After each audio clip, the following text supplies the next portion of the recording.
Hello bachcho. So let's see today's question. So the question is a fill in the blanks type question and हमारा statement है कि if a chemical equation is multiplied by 3 then the equilibrium constant of the resulting equation will be dash. तो हमें बताना है कि उसकी equilibrium constant को क्या होगा. आइए solution start करते हैं हमारे key concept से. हमारा key concept रहेगा equilibrium constant. उसका formula जो हम यहाँ use करेंगे. So equilibrium constant is our key concept. हम इसे k से भी रिप्रेजेंट करते हैं k.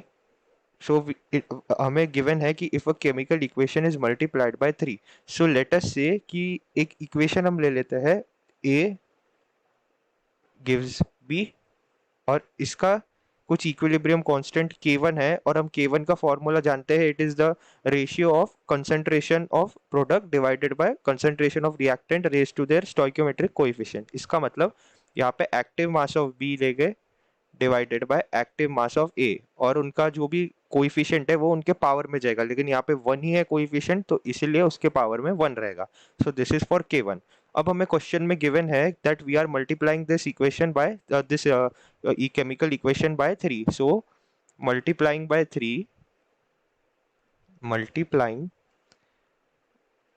3 हम नया इक्वेशन हमारा आ जाएगा 3a गिव्स अस 3b. सो इसके लिए हम K2 ले लेते हैं जो हमें पूछा गया है क्वेश्चन में. K2 will be equal to active mass of B raise to the power 3, क्योंकि कोएफिशिएंट में 3 है और मैंने जैसे कि फॉर्मूला में बताया कि अगर कोएफिशिएंट में जो नंबर है वो पावर में जाता है, divided by active mass of A raise to the power 3.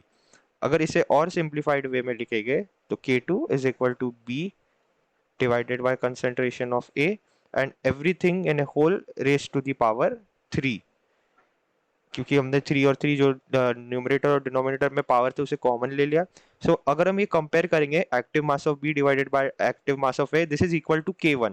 So we can write that k2 is equal to k1 का क्यूब. सो ये नया इक्वेशन हमारे पास आ जाता है, नया इक्विलिब्रियम कांस्टेंट आ जाता है एंड देंस हमारा आंसर ये होगा कि the equilibrium constant of the resulting equation will be cube of the original original constant, equilibrium constant, या फिर सीधे सीधे हम लिख सकते हैं k क्यूब हो जाएगा. I hope you understood this well. All the best.